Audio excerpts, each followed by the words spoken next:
Hii ni Mshani Wellness. Make sure una follow ama una subscribe kwenye YouTube channel yetu. Bila kusahau kubonyeza alama ya kengele ili kuwa wa kwanza kupata notification tunapoposti masomo mapya. Magonjwa ya zinaa ni changamoto kubwa sana kwa sasa hivi, sababu tunaona impact zake. Moja kati ya matatizo ambayo yanasababishwa na matatizo ya magonjwa ya zinaa ni watu kupoteza uwezo wa kushika mimba. Sasa watoto wa kike wengi sana sasa hivi wanasumbuliwa na matatizo ya kushika mimba ama ya uzazi. Wengi unakuta yalisababishwa na maambukizi ya magonjwa ya zinaa, aidha kwa wao kwa kujua ama kuto kujua. Sasa kwenye video hii nitakuelezea sababu kubwa 7 kwa nini magonjwa ya zinaa saizi yamekuwa mengi sana na yanawaathiri vijana wengi na watu wengi sana sasa hivi, na nitakuelezea ni kwa namna gani unaweza ukajinasua kwenye huu mtego wa hii changamoto ya kusambaa kwa magonjwa ya zinaa katika kasi ambayo sio ya kawaida. Kwanza kabisa, ili ujue namna gani ya kupambana na hii changamoto ya magonjwa ya zinaa, inabidi ujue magonjwa haya kwa nini yapo na kwa nini yanaendelea kusambaa kirahisi na kwa kasi kubwa.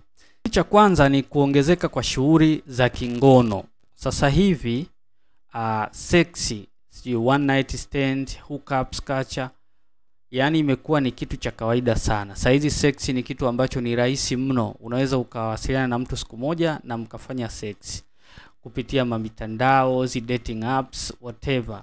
Kwa hivyo hichi kitu kinawasababishia watu kuskip vitu muhimu kama kondo. Kama mtu unakuta anaweza akashawishika siku moja na akakubali kulala na mwanaume au mwanamke, sio rahisi yeye kukumbuka vitu kama condom. Fanya kosa la kuweka trust ama imani kwa muda mfupi, kitu ambacho kinahatarisha afya ya kwake.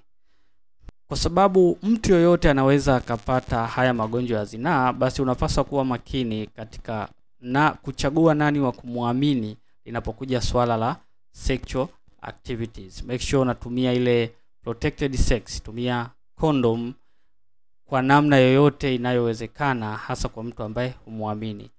Usikubali kwenda bila condom na mtu ambaye humwamini. Fanya hivyo kwa mtu ambaye tayari umepima na mmeridhia kwamba mko safi. Sababu ya pili kwa nini haya magonjwa yanasambaa sana ni kukosa kwa elimu. Watu wengi hawana elimu. Haya magonjwa yanasambaaje, katika mazingira gani? Mtu mwingine anauliza, hivi kwani tukigusana tu inaweza nikapata? Jambo ambalo unatakiwa ufahamu ni kwamba magonjwa ya zinaa, maana ya kwamba yanaweza kawa ni kisonono, kaswende, HIV, whatever. Yale magonjwa yanasambazwa na wale bakteria vimelea, wakitoka kwa mtu mmoja kwenda kwa mtu mwingine. Wale vimelea wanasambaa ama wanapatikana kwenye damu, kwenye majimaji. Kwa hivyo kama unakutana na mtu, kuna baadhi ya magonjwa ya zinaa unapokutana na mtu, majimaji tu peke yake yanatosha kukusababishia bakteria kutoka kwa muathirika kuja kwako, maji tu peke yake. Lakini kuna baadhi ya magonjwa kama vile ukimwi, lazima damu ikusane kati ya muathirika na mtu ambaye hajaathirika. Lakini kwa sehemu kubwa magonjwa mengi, majimaji tu yale yanatosha kabisa ni ya kusababisha haya magonjwa kusambaa kutoka sehemu moja kwenda nyingine. Na haijalishi muda gani haya majimaji yamegusana. Kuna baadhi ya magonjwa, mfano herpes, yani unaweza mkagusana kwa sekunde kadhaa tu ikatosha kabisa hawa virusi wa herpes kutoka kwa mtu mmoja kwenda kwa mtu mwingine. Kwa hiyo kitu cha msingi ambacho unatakiwa kufahamu ni kwamba magonjwa yanaweza yakasambaa kwa namna ya majimaji ama damu kugusana, na yanaweza yakasambaa ndani ya muda mfupi ama muda mrefu. Chukua tahadhari, hakikisha unaepuka ngono zembe. Jambo la 3 ni watu kutokujua dalili zile za awali kabisa za mapema za haya magonjwa ya zinaa. Mwingine anaweza akaogopa kumshirikisha mwenzake, akiamini akihisi kwamba nitakuwa judge tofauti. Kama ni doctor labda anaweza akanijaji tofauti, kama ni mpenzi hapa anaweza akasema mimi ni malaya labda, nimetoa wapi. Kwa hiyo mtu anaamua tu kuchuna, anatulia tuli, kumbe ile kutulia ndo anavyoyasambaza hivyo. Kwa hivyo kama una mpenzi, kuwa muwazi, zungumza naye ili kuepuka na hizi changamoto. Hakikisha partner wako hayupo katika mazingira ya kuogopa kukushirikisha kwa vitu muhimu kama hivi vya afya. Weka urafiki katika kiasi kwamba jambo lolote linalohusu afya anakuwa yuko huru wazi mwenza wako kukushirikisha na sio kukuonea aibu. Jambo lingine ambalo linasababisha haya magonjwa ya zinaa kusambaa kwa kasi kubwa ni uchumi mdogo wa watu na watu kuishi maeneo ambayo hayana huduma hizi, ama upatikanaji wa huduma za vipimo na tiba uko chini. Kwa hiyo kama labda wewe uko katika maeneo haya, maeneo uliopo kwamba upatikanaji wa huduma kwa ajili matibabu ya ama vipimo vya haya magonjwa ya zinaa sio wa kiwango cha juu sana, inaweza ikawa ni sababu kwa nini haya magonjwa ya zinaa yanasambaa kwa kasi. Lakini pia inabidi ikupe tahadhari, kwa sababu kama tayari unafahamu kwamba mazingira uliopo na hali ya uchumi ya watu ndio yanapelekea ili shida kuendelea kuwepo, kwa sababu hawana uwezo wa kumudu matibabu na vitu vingine, unapaswa kuwa makini sana unapokuwa katika hilo eneo. Maana yake usimwamini yeyote, na jitahidi kufanya ile safe sex, protected sex. Make sure unatumia condom anytime anywhere. Kwa hiyo usitoe nafasi ya majaribio ukishajua kabisa uko katika hayo maeneo. Maana kama uko katika maeneo, maana yake riski ni kubwa sana kwamba mtu yoyote anayekutana naye yawezekana ana hiyo changamoto lakini ameshindwa kuitibu ama kuikabili kwa sababu ya mazingira yake na uchumi wake. Kwa hiyo ukishakuwa kwenye maeneo kama hayo, make sure unajiepusha sana na mambo ya seksi. Jambo la 6 ni tabia ya kuwa na wapenzi zaidi ya mmoja. Unakuta mwingine anakuambia kuwa na 3, 6 ndio fasheni.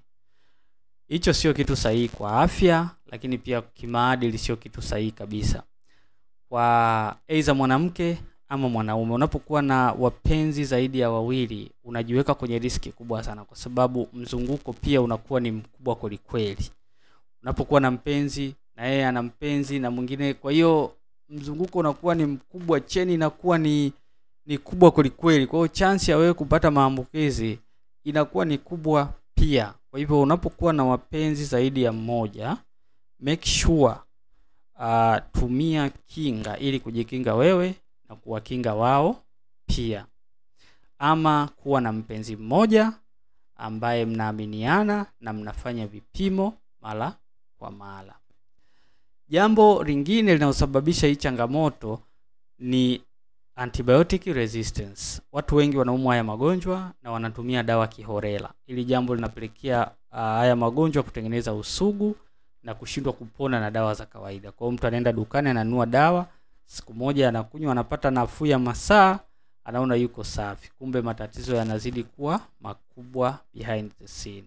Kwa ile hali baadaye itakuja kusababisha matatizo mengineyo makubwa sana katika afya ya kwake kwa ujumla, hasa mfumo wa uzazi na kumletea changamoto.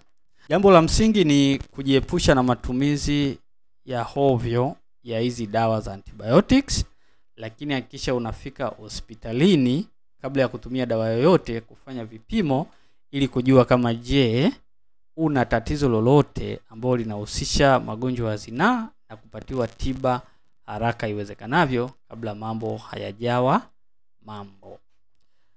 Vitu ambavyo unaweza ukafanya ni kwamba uwe na utaratibu wa kufanya vipimo walau miezi 3 hadi 6.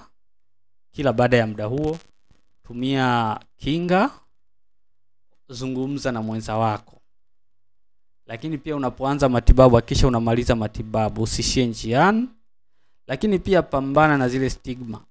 Usije ukakaa ndani ama ukaogopa kwenda kupata huduma, kupata matibabu ukihofia watu labda aibu ama watakucheka ama vitu vingine. Hapo unakuwa unajimaliza mwenyewe, kwa sababu baadaye unaweza ukapata changamoto kubwa sana sasa katika mfumo wa uzazi. Kwa hivyo hizo ni sababu ambazo zinasababisha magonjwa ya zinaa kusambaa kwa kasi sana, lakini pia ni kwa namna gani unaweza ukapambana nazo ukadhibiti ikiwa ni miongoni mwa watu ambao uko katika riski ya kupata hizi changamoto. Hope utakuwa umeenjoy mpaka wakati mwingine. Bye bye.